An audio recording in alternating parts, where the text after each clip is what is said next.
Saat terjadi badai, awan hitam yang mengandung muatan listrik akan berkumpul. Semakin tinggi posisi awan, maka semakin tinggi resiko terjadinya turbulensi atau goncangan dalam udara.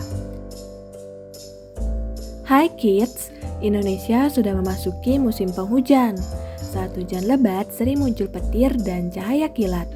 Bagaimana proses terjadinya hujan, petir, dan kilat ya?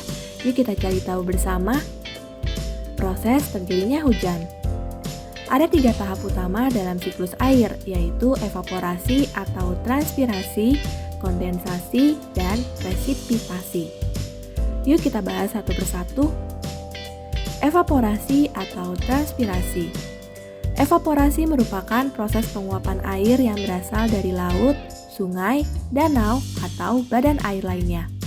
Sedangkan transpirasi merupakan pelepasan molekul air sebagai hasil metabolisme dari tumbuh-tumbuhan.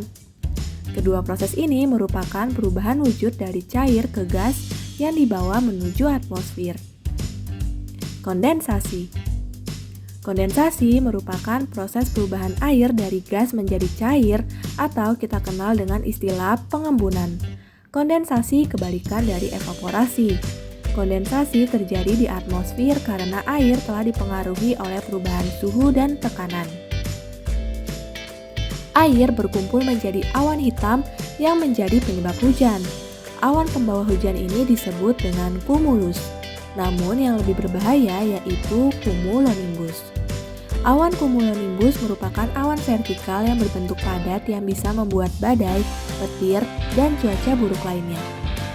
Sebelum kita lanjut videonya, jangan lupa klik tombol subscribe dan tombol loncengnya ya.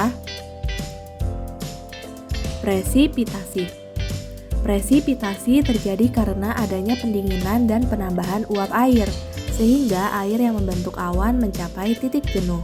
Semakin banyak air yang tersimpan di atmosfer, maka semakin banyak juga air yang ditampung oleh awan. Jika awan sudah nggak bisa menampung air, maka akan diturunkan ke bumi menjadi hujan. Perbedaan petir dan kilat. Petir merupakan proses pelepasan listrik yang disebabkan oleh ketidakseimbangan muatan antara awan dan tanah maupun dalam awan itu sendiri. Sedangkan kilat merupakan cahaya yang timbul dari petir. Kedua hal ini sering terjadi saat hujan lebat dan badai yang disusul dengan bunyi gemuruh. Proses terjadinya petir. Saat terjadi badai, awan hitam yang mengandung muatan listrik akan berkumpul. Semakin tinggi posisi awan, maka semakin tinggi resiko terjadinya turbulensi atau goncangan dalam udara. Peristiwa ini membuat muatan listrik awan bergerak cepat secara terus-menerus. Dalam proses pergerakan muatan listrik ini, muatan positif dan muatan negatif akan memisahkan diri. Awan yang berada di posisi atas merupakan awan yang bermuatan positif, sedangkan awan di bawahnya penuh dengan muatan negatif. Muatan negatif di bagian bawah awan akan saling tarik-menarik dengan muatan positif yang ada di bumi.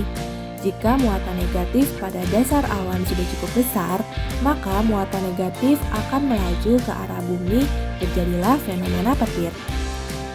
Petir pun bisa terjadi di awan itu sendiri, antara awan bermuatan negatif dan awan bermuatan positif.